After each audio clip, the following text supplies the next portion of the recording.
Everybody, today is a rainy day, so it's going to be a day of working down in the fish room. So yesterday I filmed my final video of my biofilm bucket.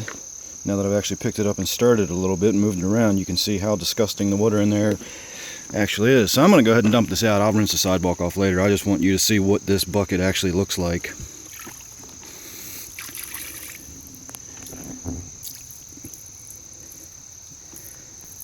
So when I told you I did no maintenance or nothing on these buckets, I was not kidding.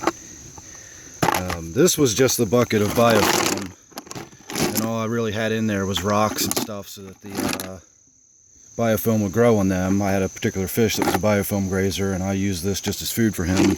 But I have a similar bucket that is going to be the next on my list that I need to take care of, and that has cherry shrimp and pond snails growing in it. So I'm going to have to fish all the shrimp and snails out and then dump that bucket out. But that bucket pretty much looks the exact same as this one did.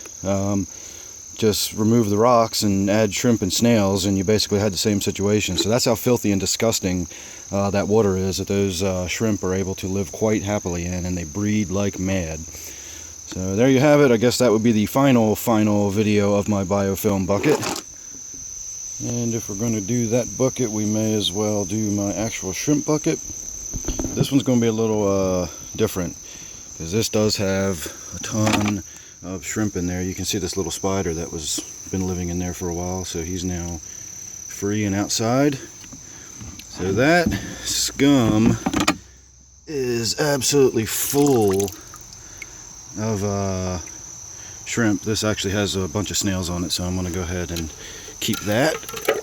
I'm going to use those snails. So this, I think I'm going to attempt to pour out through this, and we will collect as many of those shrimp and snails out of that bucket as we can.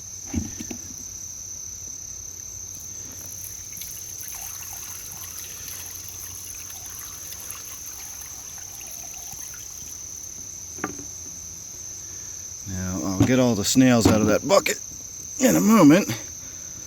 But if you can see that wriggling mass, that's all shrimp. So let's see what that looks like once we get it in here. Sorry about the quality of this video, everybody. It's terrible. I'm just kind of doing this spur of the moment.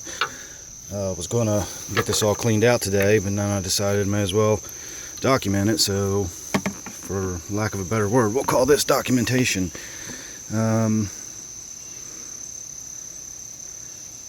As you can see, without having ever done so much as a water change or put food in that tank in over 2 months, you can see I have no shortage of healthy, thriving cherry shrimp.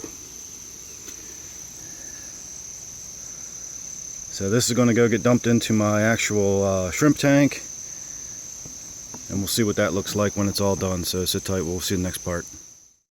Okay, everybody, that is my shrimp tank proper. I've already put the stone in there, and I have removed the lid partially so that we can actually see what it looks like as we dump these shrimp right in. And as you can tell, I've told you before, I don't do water changes or anything on this tank either. So that, as filthy and scummy as that looks, believe it or not, that is my shrimp tank. That is where I breed cherry shrimp and pond snails, and they breed prolifically, and I have not done a water change on this tank in months. So we're all consolidated down into one tank now. All my shrimp, all my snails, everything is going to be coming out of this tank. No more buckets in the bathroom.